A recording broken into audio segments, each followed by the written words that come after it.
Olá, eu sou a Ana. E eu sou a Dani. E estamos aqui com Conexão Reset. No episódio de hoje falaremos sobre algumas séries de livros que serão renascidas em breve, ou algumas que já foram renascidas, já passaram por esse processo, ganharam alguma sequência. E depois partiremos para as recomendações do episódio. Mas primeiro vamos começar com o review da semana.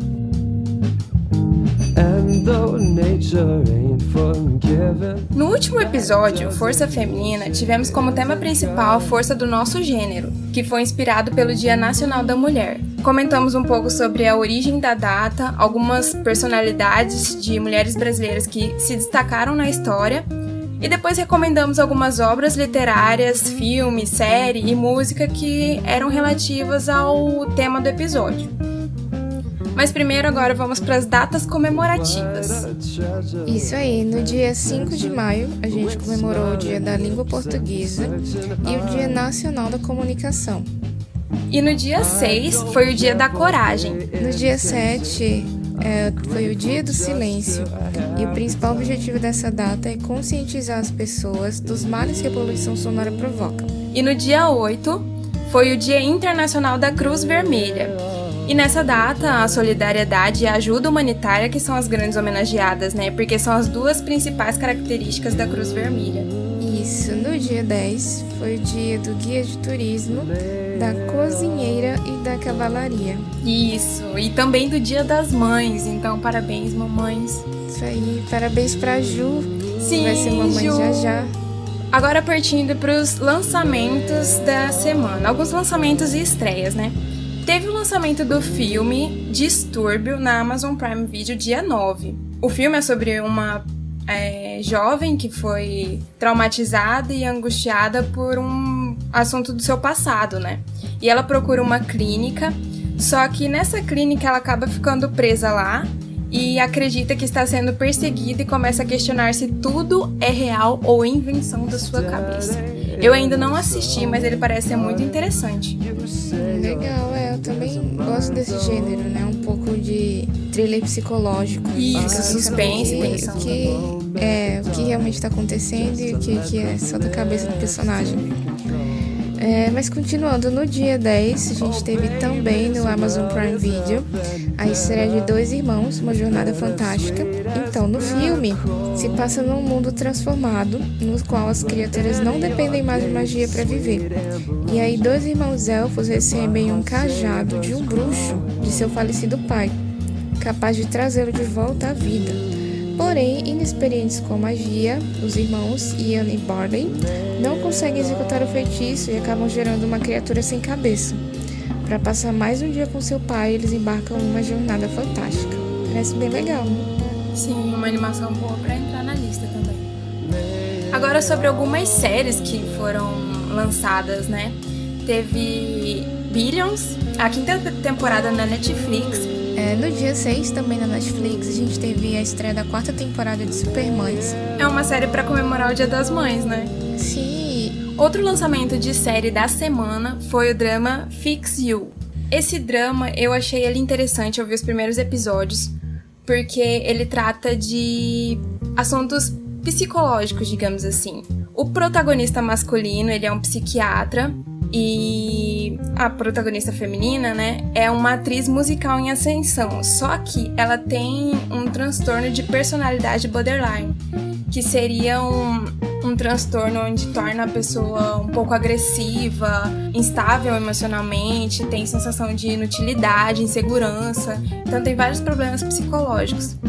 E os dois acabam se relacionando por um incidente muito infeliz, que foi um paciente do protagonista. O protagonista masculino se chama Lizzie John, e um paciente desse psiquiatra acabou fugindo do hospital e ele achava que ele era um policial de verdade, só que ele nunca foi policial, só que na cabeça dele ele era. E a protagonista, que se chama Han Woo-jo, ela estava em uma premiação de musicais. A pior cena possível que poderia acontecer para ela aconteceu, que foi esse paciente acabou prendendo ela no meio da premiação do primeiro prêmio como protagonista que ela teve, foi a pior coisa pra acontecer na carreira dela, e pior ainda porque ela tem essa instabilidade emocional e acaba sendo agressiva às vezes. E eu acho que vai ser interessante ver o desenvolvimento dos dois personagens, porque pelo que eu entendi, o doutor, o psiquiatra, também tem uma história mais profunda. Eu acho que ele tem algum trauma que ainda não foi muito desenvolvido, mas parece que é relacionado a alguns dos pacientes dele que tinham um transtorno parecido com o da atriz. Então a gente vai ver o desenrolar desses dois personagens na história. A drama adora isso, né? Trauma de infância, Sim, trauma de... verdade. Mas uma coisa que eu achei legal nesse drama é como eles tratam os problemas psicológicos. Porque tem muitos doutores, médicos, que se distanciam muito dos pacientes, que às vezes tem até uma posição meio indiferente, passa uma posição assim. Só que esse doutor, ele é muito humanitário. E o interessante também de assistir esse drama é porque ele é tão humanitário que às vezes eu fico meio em dúvida se a posição dele é certa ou é errada, porque pela posição dele o paciente acabou fugindo e causando isso. Mas ainda assim, mesmo que ocasione essas situações mais perigosas, ele acaba ajudando no tratamento da pessoa. Então tem uma boa disparidade aí, é bem interessante ver o drama por causa disso. Interessante, eu vou assistir então. Pra dar até uma olhada nessa parte que você falou da relação paciente e médico. Sim. Porque eu tô estudando isso também na pós-graduação, né? A gente tem disciplinas de ética. É muito interessante, Dani, eu recomendo. No dia 8, a gente teve uma série francesa original do Netflix, The Eddie. O dono de um clube de jazz parisiense acaba envolvido com perigosos criminosos ao lutar para proteger seu negócio, sua banda e sua filha. Tem que chamar a atenção que a Netflix tem lançado muita série original francesa, e é legal porque as séries e filmes europeus, elas tendem a ter um perfil diferente dos que são americanos e canadenses, e ingleses também. Voltando para as séries agora, no dia 8 também teve a estreia da série Valéria, que é um original espanhol da Netflix, né? E fala sobre uma mulher que é escritora, que ela tá em crise no casamento e no trabalho. Então conta como que ela tem o apoio de 3 amigas e juntas elas aprendem a se conhecer. E a série é baseada nos romances de Elizabeth Benavent. Legal. Agora partindo para os lançamentos de música, alguns, né, da semana. No dia 1º teve Be Kind, do Marshmello e da Halsey. No dia 4 a gente teve Knock, do Astro. Inclusive, eu acabo de assistir um dorama, que é o Revenge Note, tá disponível lá no Viki. Que um dos integrantes do Astro faz participação do dorama, e eu acabei descobrindo que eles não pronunciam astro, é como se fosse astro, uma coisa assim. Não é astro como eu falava normalmente, mas eu vou continuar falando desse jeito, não tem como. Eu também. E no dia 5 teve o lançamento da música Slump, do Stray Kids, na versão japonesa, que também é muito boa. No dia 6, a gente teve o lançamento de 8, da IU, produzida e com participação do Suga, né, do BTS. E essa música deu muito o que falar por esses dias. O pessoal falou que o vídeo era muito bonito, eu ainda não vi.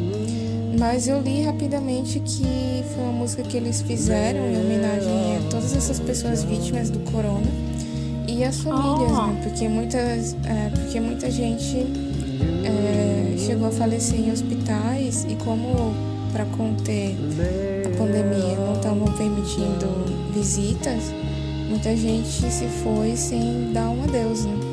Verdade. Então eles fizeram eu não tinha visto essa parte do sentido da música, como uma despedida para essas pessoas. Interessante, muito bom. E solidário da parte deles, né? Eu vi o MV, ele tem uma parte de animação bem bonitinha mesmo. O pessoal tava falando muito bem. E no dia 7 teve o lançamento da faixa Headache, do Moon Jong-up, que foi a faixa solo, de debut solo dele.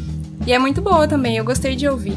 E no mesmo dia também teve o lançamento do Flower Ring, da banda Lucy, que inclusive também foi... Esse Lucy é uma banda? É uma banda, e inclusive tem... É um ou dois integrantes que tocam violino. Olha só, eu vou procurar, eu adoro Procura, depois eu te passo certinho, porque ela... O que me chamou mais atenção foi exatamente isso. E o começo dela tem o toque do violino. E eu amo violino, então já gostei de cara. Muito bom, então. Também no dia 7, a gente teve bastante coisa no dia 7. A gente teve o lançamento de 19 da NET. Além desses lançamentos, nós achamos que foram os principais, né? Mas além deles, teve alguns outros, como Happy, da Taeyeon, que é membro do Girl Generation, PH1, que é... Pick It Up. Isso, que foi não só o lançamento dessa faixa principal que ganhou o MV, mas foi do álbum dele também. E as músicas dele são mais no rap, né? E eu achei muito boas as músicas. Eu recomendo dar uma olhada também. Esses foram os principais lançamentos de música, né? E nesses últimos dias não tiveram muitos encerramentos, vai ter mais na semana que vem. Mas um drama chinês teve encerramento, que é The Best of You in My Mind, que teve encerramento nessa semana, no meio dessa semana, se eu não me engano.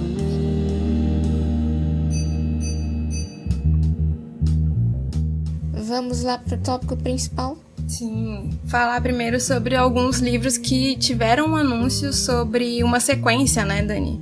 Por essa semana a gente viu vários livros anunciando, né, várias editoras anunciando que os seus livros teriam sequências, livros que já foram publicados no último volume há anos atrás, a maioria deles, e a gente não esperava, né? Sim. E aí fica a pergunta, por que o autor decidiu fazer isso? Foi puramente financeiro?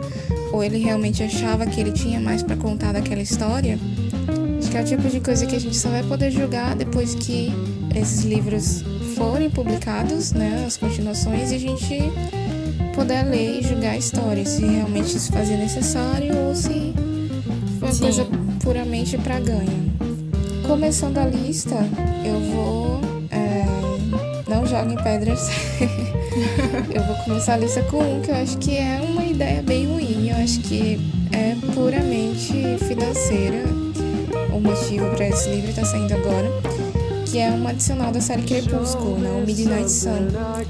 Alguns capítulos dele vazaram alguns anos atrás, eu li, inclusive. Eu também.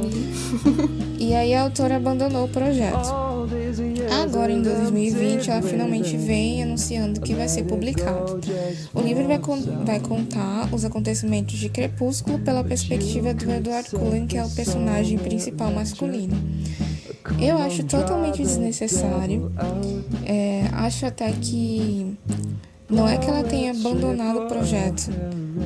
Ela deve ter sido orientada na época a dar um passo para trás para todo mundo esquecer, e aí depois ela poder voltar publicando como se fosse uma coisa totalmente nova, né? Quando na verdade vão ser os mesmos eventos, só que da perspectiva de um personagem diferente. Isso acontece com muitos livros, principalmente quando a gente tem outros personagens que ficam tão amados quanto os principais, né? Quando os personagens secundários ganham notoriedade também. E aí o autor, a autora decide fazer a história da perspectiva daquele personagem, mas normalmente isso é lançado em e-book ou Sim. como um livro adicional, mas eles nem fazem tanto alarde disso. Eles não Será tentam... que, até esse vazamento de alguns capítulos poderia ter sido uma estratégia de marketing? Porque na época eu li depois de ter lido a série, né? Ainda era recente o término da série, até dos filmes também era recente. E eu li, ele tava até em documento Word na época. Mas tinha sido até interessante pra mim, que gostava ainda bastante da série na época. E poderia ser uma estratégia, né? Não que seja realmente, a gente nunca vai saber. Mas poderia ser uma estratégia de, quem leu naquela época e gostou, pode sentir uma influência, um empurrãozinho a mais a conferir o trabalho completo, né? Agora que ele for lançado. Isso. Mas aí, né, resta... E aí já é mais um produto financeiro para ela.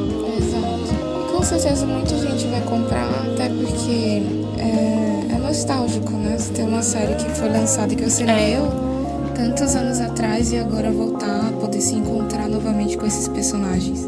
E outra série que foi anunciada recentemente, que teria uma sequência, né, foi Jogos Vorazes, que teve o anúncio do livro Prelúdio, que seria a Cantiga dos Pássaros e das Serpentes.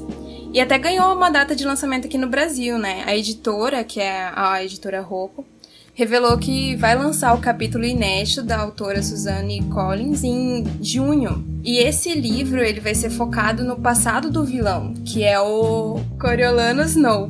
A história vai se passar em 64 anos antes dos primeiros livros da série, né?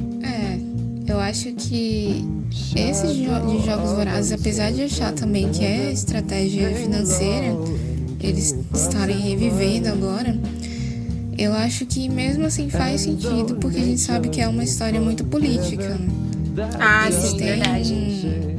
Eles têm um enredo que está muito baseado em fatos históricos, então acho que vai ajudar a gente a compreender o que... um diferencial dessa sequência de Jogos Vorazes, comparando com o de Crepúsculo, né? É que eu acho que vai ter mais conteúdo em Jogos Vorazes, porque vai ser uma história realmente nova, né? Porque de Crepúsculo vai ser mais uma coisa que já aconteceu. Apesar de não ser uma garantia de que eu vá ler também Jogos Vorazes. Eu li os primeiros livros, não cheguei no último. Gostei bastante, inclusive gostei dos filmes também, que pelo menos relativo ao primeiro livro eu acho que foi uma boa adaptação. Mas eu não sei se eu compraria essa sequência. Eu não li Jogos Vorazes. Enfim, eu ainda pretendo ler para fazer a comparação com propriedade. Então, podemos ir para os livros que já ganharam sequência? Claro. Vamos lá, então a gente vai falar agora sobre algumas séries que inicialmente eram duologias ou trilogias e depois foram ganhando mais sequência, né? Mais livros adicionais. Uma delas felizmente ou infelizmente, né? Em alguns muito bom, em outros nem tanto, mas aí a gente vai comentando isso ao longo da lista. A primeira delas é a série Estilhaça-me, da autora Tahereh Mafi. Estilhaça-me foi o primeiro romance publicado em 2011, a sequência chamada Liberta-me foi publicada em 2013 e o terceiro, Incendeia-me, foi lançado no ano seguinte, 2014. A Tahereh, né, que é a autora, também escreveu 2 adicionais em e-book chamados Destrua-me e Fragmenta-me, que aprofundavam os eventos da trilogia principal na perspectiva de outros personagens. Então foi o que a gente estava comentando de livros adicionais, simplesmente lançados como e-book. É mais simples e normalmente eles não fazem tanta publicidade disso. 4 anos Tem após menos gastos, a conclusão. Isso, é até bem mais barato. Alguns autores até disponibilizam gratuito para os leitores. 4 anos após essa conclusão da trilogia inicial, em 2018, ela lançou Restaura-me, que é o livro que segue o novo comandante supremo, enquanto ela tenta liderar o setor 45 com o Warner ao seu lado. Então, já é um livro que demonstra o que acontece após a trilogia inicial. E aí, mais uma sequência, que é o Desafia-me, chegou às mãos dos leitores em 2019.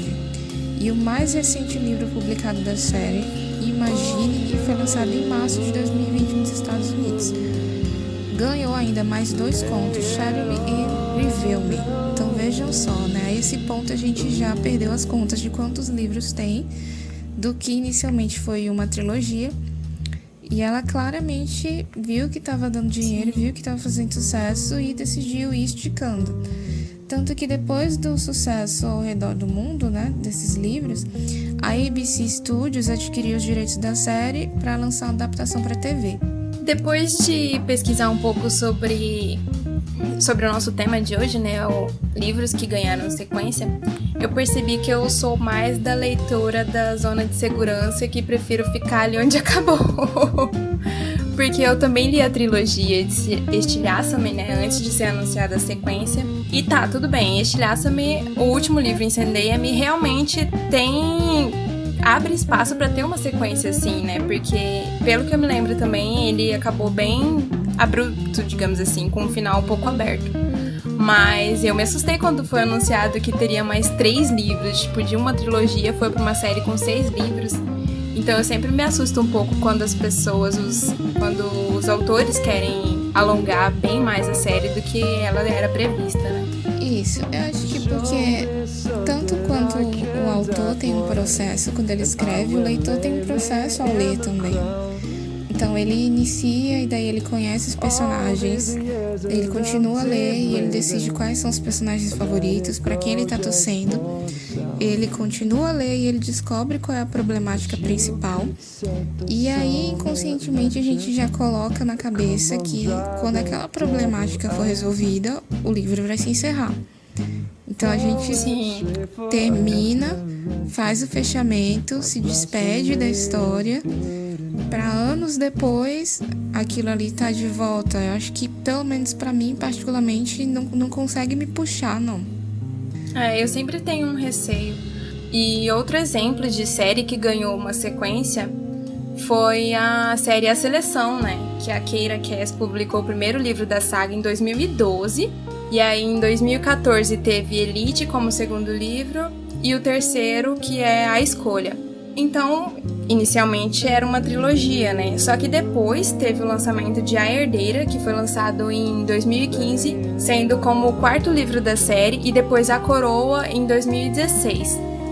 Eu lembro que na época eu também fiquei um pouco surpresa, mas não muito com a continuação de A Seleção, porque o 4º livro gira em torno da filha da protagonista de A Seleção.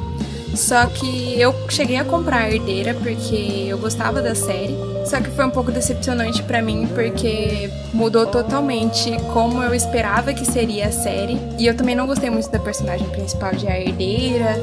E também teve depois uma edição especial chamada Contos da Seleção, que tinha os pensamentos e os pontos de vista de outros personagens da saga. E atualmente todos estão no livro Felizes para Sempre, que foi lançado em 2015. Então, tipo, esse é um outro exemplo de série que ganhou uma sequência. Eu acho que pela fama que a série dela ganhou, ela lançou essa sequência, só que trazendo um personagem principal novo e mudando algumas coisas do universo, né, pra ter uma diferença mesmo de período em que aconteceu a trilogia A Seleção, pra que tenha o segmento de A Herdeira. Só que pra mim, eu acho que foi um pouco decepcionante essa mudança, porque eu esperava mais um ambiente parecido com A Seleção, por ser uma sequência e não por ser uma série nova. Então acho que tem os dois lados dessa moeda de querer dar seguimento a uma série que já estava concluída, né? É verdade.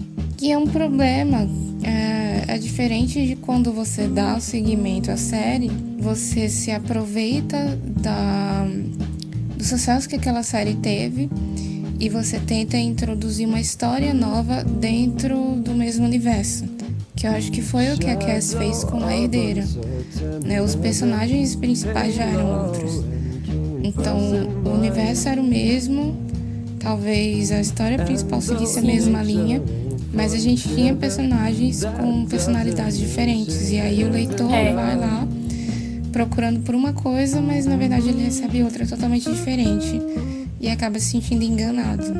Sim, verdade. O ruim também é sempre, acho que o que piora tudo é a expectativa do leitor, de cada leitor com a história, né? É verdade. Até porque o que o autor escreve está muito relacionado ao que ele está vivendo no momento. Então, é lógico que mesmo que seja a mesma pessoa escrevendo, sim, o que aquela pessoa escreveu em 2015 vai ser diferente do que ela se propuser a escrever em 2020. Por mais que ela tente seguir a mesma linha, verdade, não tem garantia de que vai ter a mesma vibe.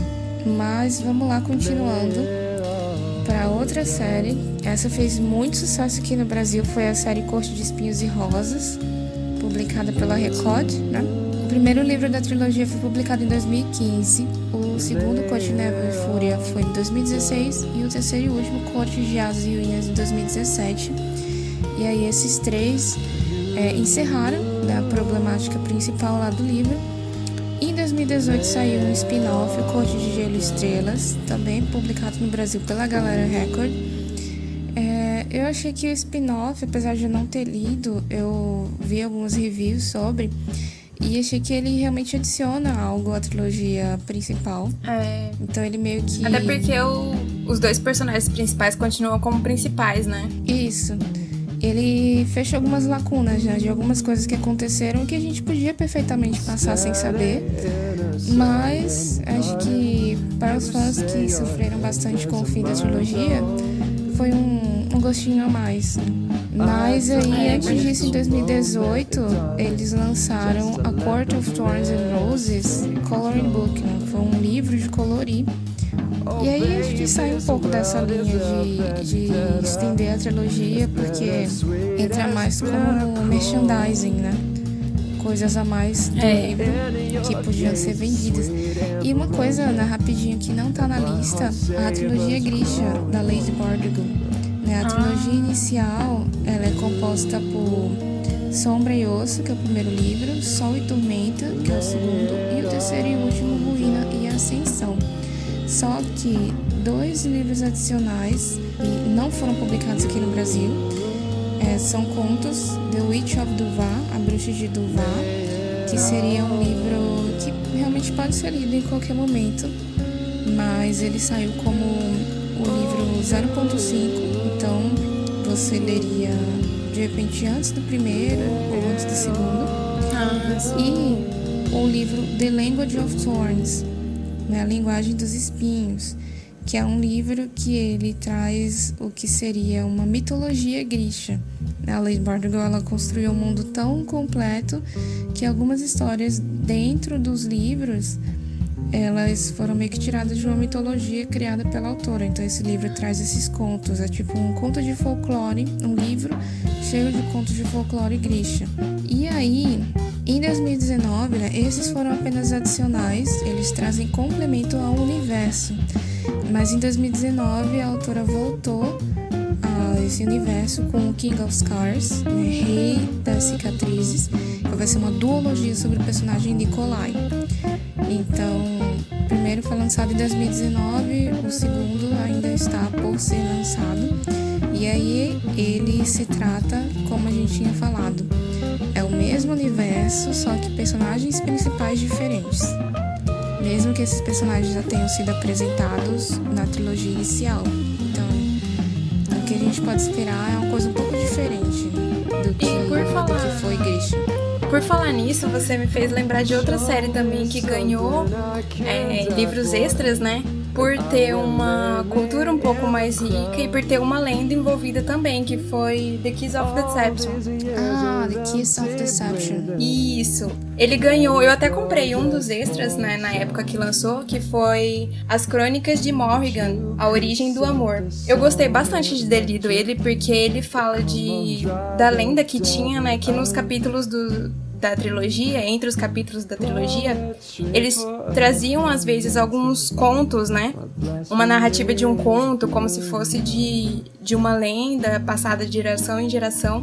E eu achei bem interessante, aí eu comprei o livro, gostei também, foi uma boa estratégia trazer isso, porque enriquecia a história, né? E também tem outro que ela lançou, que eu não me lembro o nome agora, mas também foi um extra. E voltando pra essa história de, tipo, dar seguimento ou dar seguimento efetivo à série, né? Digamos, tem 3 livros e lançar um quarto, ou dar seguimento com esses livros extras, igual Grisha e The Kiss. Eu acho mais interessante trazer esses livros extras do que efetivamente dar seguimento em uma série já terminada, né? Isso. Eu acho que quando um autor traz livro extra, ele é como se ele dissesse: eu tenho um universo muito grande que eu não consegui explorar totalmente. Exatamente. Mas eu quero trazer mais dele para vocês. Então eu acho isso muito bom, né? Quer dizer que o autor, ele não se prendeu só a escrever uma história principal com personagens e diálogos. Ele quis fazer mapas e línguas e lendas diferentes que sustentassem essa história. Então eu acho isso muito bom. E mais um último, né, para ser citado aqui, é o livro Conto da Aya, que ganhou segmento há um tempo atrás, né? Se eu não me engano, foi ano passado. O livro ele tinha sido publicado em 1985. Então, 30 anos depois que a autora canadense Margaret Atwood, dela ter lançado o conto da Aya, ter ganhado a adaptação televisiva, né, série, então aí que ela teve a ideia de fazer um segmento que seria Os Testamentos, que se passa 15 anos depois do final do primeiro livro. Eu achei interessante porque nas notícias que eu vi sobre essa continuação dela, ela fala que um dos motivos dela ter lançado esse livro é porque se passa em um ambiente onde tem discussões políticas e que as mulheres eram oprimidas também bastante. Tinha muita gente pesquisando sobre o assunto porque nos Estados Unidos, depois do Trump ter assumido a presidência lá, tinha voltado um pouco atrás nessas questões de direito das mulheres e tudo mais. Esse foi um dos motivos para ela ter retomado a série e lançado Os Testamentos. E eu achei interessante por isso, porque o motivo dela ter dado foi realmente uma tentativa de explicar e mudar a situação atual que ela tá vivendo ali, né? Ah, muito legal. Uma situação social influenciando o autor. Pois é. Muito bom. Mas também eu acho que teve um pouquinho de influência financeira, como sempre tem, né? Ninguém vai fazer alguma coisa ou publicar alguma coisa em grande escala sem ter um retorno econômico. E depois da série ter ganhado a adaptação na TV, né? Ela foi bem mais publicada, bem mais promovida. É isso aí. Esses foram os principais anúncios que soubemos de sequências que vem por aí e de livros que já tiveram uma sequência produzida, né? Isso. E tem muito mais, né? A gente trouxe mais o tema para fazer essa reflexão de quando realmente é necessário, quando que o autor faz isso, porque ele realmente tem o que adicionar, e quando é puramente financeiro. Mas eu acho que no fundo quem decide se isso é bom ou ruim é o leitor. Então essas foram algumas das sequências que trouxemos aqui e partiremos agora para algumas recomendações, né?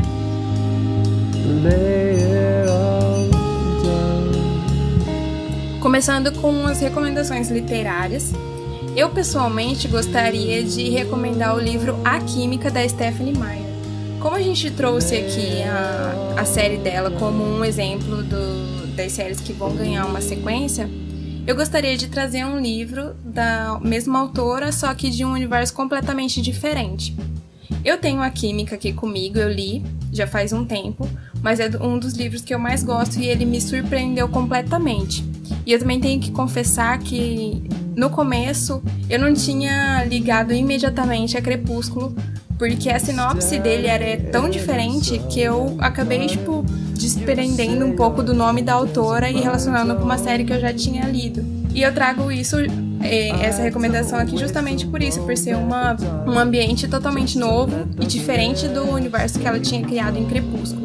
A Química conta a história principalmente de uma mulher que é química, né, óbvio, e ela trabalha para o governo americano, mas é um trabalho tão secreto que poucas pessoas sabem que ela trabalha para o governo fazendo o que ela faz. Ela é especialista no seu campo, né, e também é um dos segredos mais bem guardados da agência. Só que ela começou a ser perseguida e sofrer atentados de morte, então ela tem que fugir.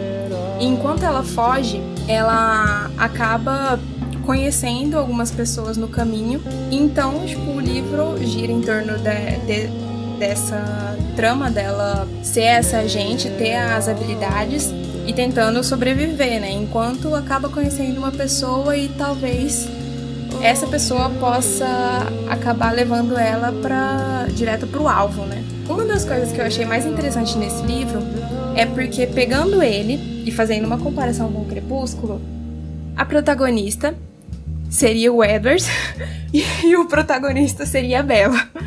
Então, a personagem que ela trouxe demonstrou muita habilidade, muita força, que ela poderia sobreviver sozinha, se virar sozinha. Não que a Bella não seja forte, ela claramente é. Mas ela demonstrava uma incrível fragilidade no início da série. E aqui em Química tem um universo completamente diferente, além do fato de não ser uma série, ser um livro único e ser um livro de ficção, mas não ser fantasia. Ele traz mais essa história para perto da nossa realidade. ele é muito interessante e a pegada de suspense dele e ação é muito boa também. Então fica essa recomendação. Vou colocar na minha lista. É legal quando a gente vê também uma autora que é famosa por um determinado gênero partir para um gênero diferente. Então, sim, e eu acho que ela não tem... Pelo menos eu não vi muitos comentários sobre a química e parece não ter feito tanto sucesso quanto o livro merece. Ele é muito bom mesmo. Normalmente isso acontece. A gente tem como exemplo, né? Pra mim é um exemplo bem pessoal, que é até minha próxima indicação. Então eu vou falar logo da indicação. Minha indicação é A Lâmina da Assassina, que é um spin-off da série Trono de Vidro. Ele é ideal para ser lido após o primeiro livro e antes do segundo, mesmo podendo ser lido em qualquer momento dentro da série. Então esse realmente é um spin-off que ajuda a gente a compreender algumas coisas sobre a personalidade da personagem principal. Trono de Vidro, que é a série mesmo, né, conta com 6 livros mais os 2 adicionais, que é esse, A Lâmina da Assassina, e O Torre do Alvorecer, escrito pela talentosa Sarah J. Maas. Vale lembrar que A Lâmina da Assassina, se você não quiser ler, não precisa, porém, Torre do Alvorecer é necessário para que a gente compreenda os acontecimentos. Eu só não lembro, se você lembrar, você me fala, Ana, onde que ele está posicionado. Se é antes do sexto livro ou se é antes do quinto. Depois do quinto e antes do sexto. Ótimo, então depois do quinto e antes do sexto. E como eu estava falando antes, é um exemplo de série que eu acho e considero ela muito melhor, mas a série dessa autora que fez mais sucesso foi Corte de Espinhos e Rosas, né, aqui no Brasil. Quando, uma dor no meu coração, porque Trono de Vidro eu acho um universo completamente melhor do que Corte. Apesar de ter os dois aqui comigo, eu gosto dos dois, mas acho que Trono de Vidro é uma das minhas séries preferidas. Exatamente. Pra mim é a minha série favorita. Vamos lá para as indicações de filme? Vamos. E a minha indicação dessa vez vai ser A Forma da Água. Porque, segundo o que eu pesquisei, né, a história do livro surgiu de um encontro de ideias do Del Toro e Daniel Krauss, que assinaram juntos o livro. E o livro ele foi publicado depois do lançamento do filme. Então eu queria trazer um filme que teve uma adaptação literária. Geralmente é o contrário, né? Mas com esse aqui foi A Forma da Água, foi lançada primeiro. Mas também deve ser lembrado que falam que o livro foi idealizado antes, mesmo tendo sido publicado depois do filme. E eu acho que o livro também faria uma boa adaptação do filme, porque tem uma história boa para ser desenvolvida também. E ele levou o Oscar de melhor filme na época. Isso eu ainda não vi, mas está na minha lista. Então, seguindo, a minha indicação é Entrevista com o Vampiro. É um filme baseado em um livro que foi traduzido para o português por ninguém menos que a Clarice Lispector. Então, na época ele fez muito sucesso. E como o título já indica, né, ele começa com um jornalista entrevistando um vampiro muito antigo e poderoso. E eu indiquei porque esse livro em questão faz parte de uma série chamada Crônicas Vampirescas, escrita pela autora Anne Rice. E o livro, que deu origem, né, ao filme, ele foi relançado esse ano pela editora Rocco numa edição de luxo, né, um exemplar de capa dura, tem uma capa diferente, todo bonito. Então, assim, não é um exemplo de série que foi estendida, mas é um exemplo de série que ganhou uma cara nova puramente por razões financeiras, né, com certeza. Não tem nenhum conteúdo novo, pelo que eu vi, mas eles quiseram relançar. Mesmo assim, o livro é ótimo, vale a pena ler. E o filme é maravilhoso também, vale a pena ver, tá disponível na Netflix. E pra indicação de série ou drama, na verdade eu não escolhi nenhuma série, nenhum drama. Dessa vez eu quero indicar um anime, que se chama Aoharu Kikanju.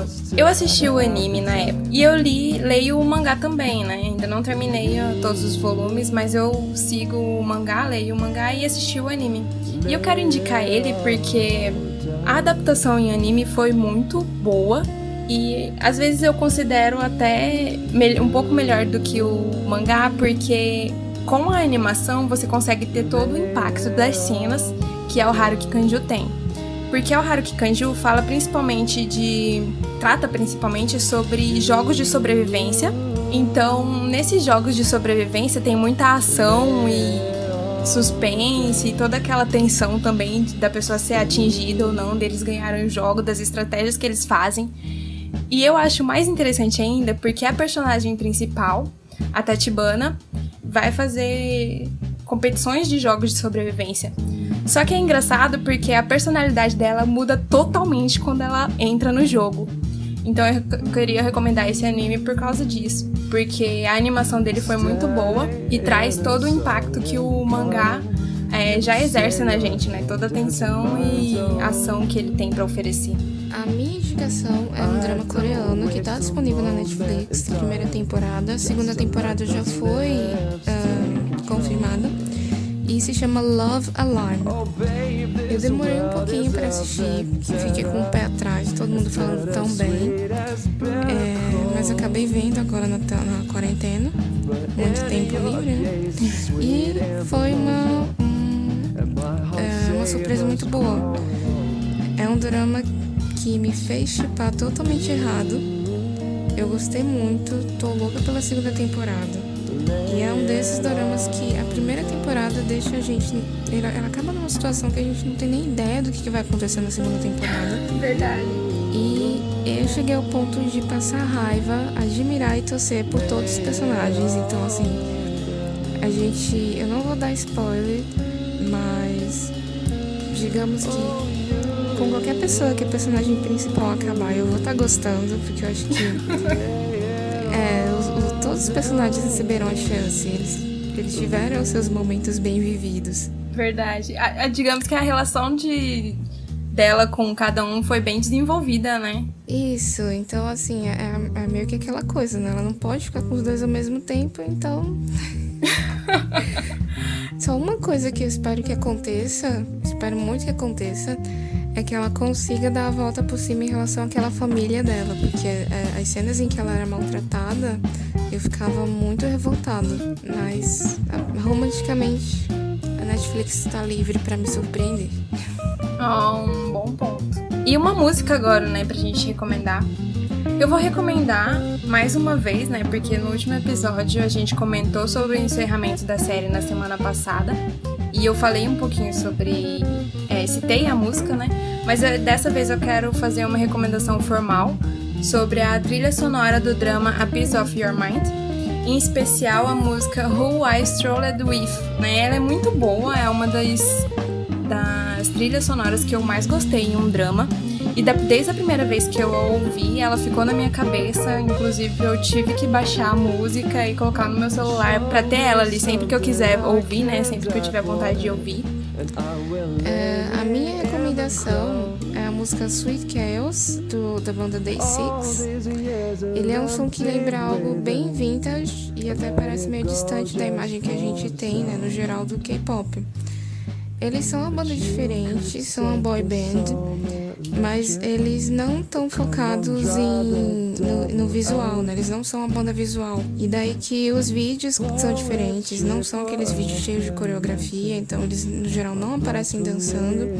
E o que eu acho legal, que eu sinto bastante falta em vídeos de K-pop, é que eles aparecem tocando os instrumentos.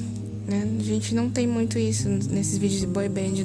Normalmente os meninos só dançam e cantam, então, né? Acho que a maioria dos grupos de K-pop é mais vocal do que instrumental, né? Por isso que é sempre revigorante ver uma banda nova. Bom, essas foram as nossas recomendações pro episódio de hoje. Espero que vocês deem uma chance para pelo menos uma delas.